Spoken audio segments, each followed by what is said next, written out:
السلام عليكم ورحمة الله وبركاته دعوة شرفت لو كسودو muuqaalkeena maanta waxaan ka hadli doonaa muuqaalkeena maanta qisadii dhex martay dameerkii doqonka ahaa iyo ninkii ganacsada ahaa tuulo ayaa jirtay oo u dhaweyday meel tuuladaasi waxay wada ahaayeen wada ganacsadayaal intooda badani duqa waxa uu lahaa dameer kaasoo ahaa nin aad u adag balse dameerku waxa uu ahaa mid xoog badan yar balse waxaa jirtay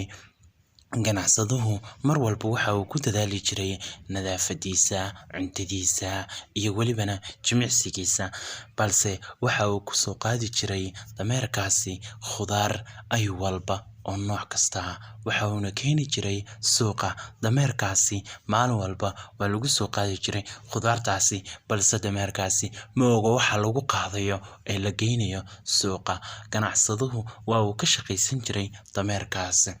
ayaan waxaa dhacday in loo yimaado ninkii ganacsada ahaa waxaana lagu yiri adeero haddii aad haysatid dameerkan suuqa waxaa laga leeyahay milix haddii aad keento milix suuqu waa uu ku kala furmayaa adiga annagana waa uu noo fiican yahay adigana waa uu ku fiican yahay maadaama oo wax gaadiid ah oo la dhaho oo anagu aan haysan balse dameerkuba gaadiidka waa uu noqdaa ayuu ku yiri haye buu yiri waxa uu ku keeni jiray suuqa dameerka ayuu ku soo qaadi jiray cusbadii maalin walba 6 xabo maalin walba suu ugu soo qaadi jiray malaha dameerka waa uu dhibsaday sidoo u qaado cusbada maalin kaste maalin ayaa waxa dhacday suuqa xaafadiisa iyo suuqa waxa u dhaxaysa webigaas ayuu soo talaabi jiray mise laag sida dhahdaanba laakiinse laagii webi way kala tahay webi bay ahayd markasta socdaa webiga ayaa maalin waa uu ku soo qaaday wuxuu soo mariyay dameerkii malaha dhagax ayaa u siibtay markuu u siibtay cusbadii dhan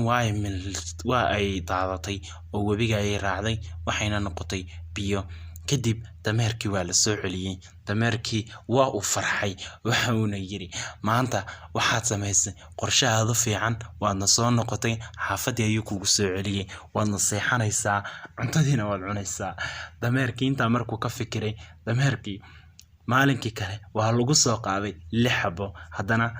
6dii kale sida ayuu ugu sii taayay webigii oo waxa uu dhahay waa uu iga siibtay waa la soo celiyay isagoo faraxsan dameerkii kadib dameerkii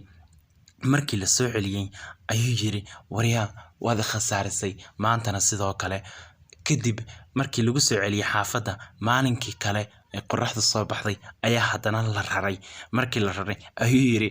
sidii shalay aad samaysay iyo daraad arrin fiican bay ahayd balse maantana ku celi si aad go'aan uga gaadho inuu bar ninkan ku raran aad xaafadda iska jiiftid cuntadana aad cunto dameerkii meesha markuu maray ayuu haddana isku sii daayay odaygii ayaa yiri haddaba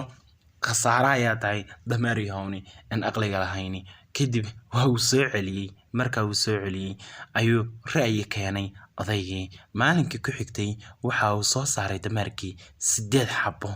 oo ah milixa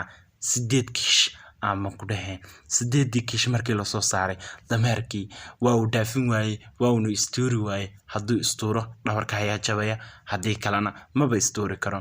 kadib waxa uu yiri waxa tahay dameer doqona kadib waa uu dhaafiyay meeshii suuqii ayuuna geeyay sidii buu ku soo iibsaday waxa uu yiri dameerkii maalin kaste in la raro 8 xabo waxa uu yiri naxariisadaan ku falo aniga ay iga jaran tahay haddaan adiga ku naxariisto dambana way iga jaran tahay balse laakiin nadaafadaada iyo cuntadaada aniga ay muhiim yihiin oo aniga ayaa kugu dadaalay 8 xabo marka uu saaray meesha uu dhaafiyay maalin kastana waxa lagu qaadi jiray 8 xabo oo kiish haddaba sheekadani waa sheeko aad u la yaab badan balse haddii ku xiiso gelin weyso saaxiib waxaan kula soo wadaagi doonaa sheekooyin aad ku qancin doona insha Allah